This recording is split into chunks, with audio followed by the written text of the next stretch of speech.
자, 오늘 우리가 파헤쳐볼 주제는 바로 이겁니다. 인터넷의 미래를 가로막는 가장 큰 골칫거리 중 하나, 바로 블록체인의 확장성 문제를 어떻게 해결할 것인가. 그 해답으로 제시된 레이지 레저에 대해 알아보겠습니다. 아마 다들 한 번쯤은 궁금해하셨을 거예요. 아니, 이더리움 같은 유명한 블록체인은 왜 이렇게 쓰기만 하면 느리고 수수료는 또 왜 이렇게 비싼 걸까요? 마치 출퇴근 시간 꽉 막힌 도로에 갇힌 기분이죠. 문제의 핵심은 이거예요.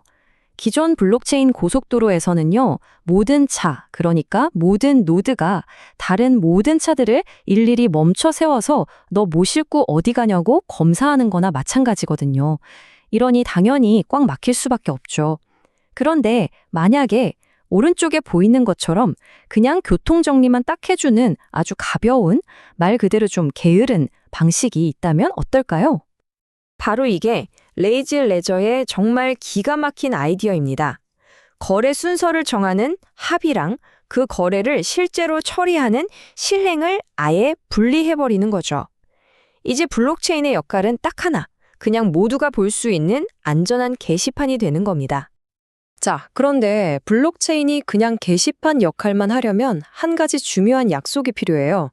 게시판에 올라온 글, 즉 데이터가 정말로 거기 있고 누구나 볼 수 있다는 보장이 있어야 하잖아요.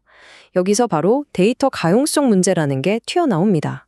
그러니까 블록 데이터를 통째로 다 다운받지 않고서도 블록을 만든 사람이 데이터를 일부러 숨긴 게 아니라는 걸 어떻게 믿을 수 있느냐, 바로 이 문제죠.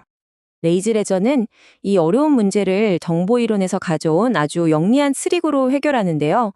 이게 비유하자면 엄청나게 두꺼운 책이 한 페이지도 빠짐없이 완벽한지 확인하는데 책 전체를 다 읽는 게 아니라 그냥 무작위로 몇 페이지만 딱 펼쳐보는 거랑 비슷해요. 과정은 딱 세 단계로 이루어져요. 첫째, 이레이저 코딩이라는 기술로 원본 데이터에 살을 좀 붙여서 데이터를 확장합니다. 중요한 문서의 조각들을 여러 개 복사해두면 몇 개가 없어져도 복원할 수 있는 거랑 비슷한 원리예요. 둘째, 노드들은 이렇게 확장된 데이터 덩어리에서 아주 작은 조각 몇 개만 무작위로 가져옵니다. 그리고 마지막, 내가 요청했던 샘플 조각들이 무사히 다 도착했다? 그러면 노드는 이 블록 데이터는 전체가 다 있구나 하고 높은 확률로 확신하게 되는 거죠. 자, 여기서 진짜 놀라운 점이 뭐냐면요. 이 방식을 쓰면 노드가 데이터가 온전히 있다는 걸 99%의 확률로 보장할 수 있다는 거예요. 그런데 그러기 위해서 블록 전체 데이터의 고작 0.4%만 다운로드하면 된다는 겁니다. 와, 효율성이 정말 어마어마하죠.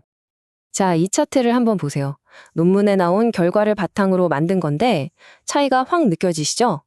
왼쪽이 100메가짜리 블록을 통째로 받는 방식이고 오른쪽이 우리가 방금 얘기한 샘플링 방식이에요. 데이터 요구량이 말도 안 되게 차이 나죠. 여기서 핵심은 블록 크기가 막 기가바이트 단위로 커져도 샘플링에 드는 비용은 거의 그대로라는 겁니다. 이게 바로 준선형적 관계라는 건데 확장성 측면에서는 정말 게임 체인저라고 할 수 있죠. 좋아요. 데이터가 누구나 쓸 수 있게 가용하다는 건 알겠습니다.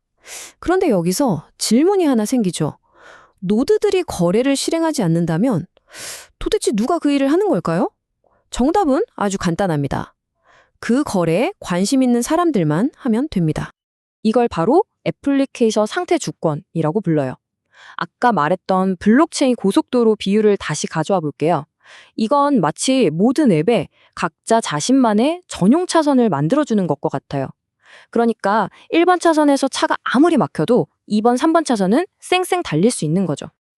이게 어떻게 가능하냐면 네임스페이스 머클트리라는 아주 똑똑한 데이터 구조 덕분이에요. 이걸 일종의 특수한 파일 정리 시스템이라고 생각하시면 쉬워요. 모든 거래에 이건 게임 앱용, 이건 SNS 앱용 하고 꼬리표를 붙여서 차곡차곡 정리하는 거죠. 덕분에 우리는 딱 내 앱에 해당하는 데이터만 쏙 골라서 받을 수 있고요. 더 중요한 건 내가 받아야 할 데이터를 하나도 빠짐없이 다 받았다는 걸 암호학적으로 증명까지 해준다는 겁니다. 정말 대단하죠? 자, 그럼 이 모든 게 합쳐지면 어떤 결과가 나올까요? 드디어 꽉 막혔던 블록체인 고속도로가 뻥 뚫리면 어떤 일이 벌어지는지 그 놀라운 결과를 지금부터 한번 보시죠. 이 도넛 차트로 좀 보세요.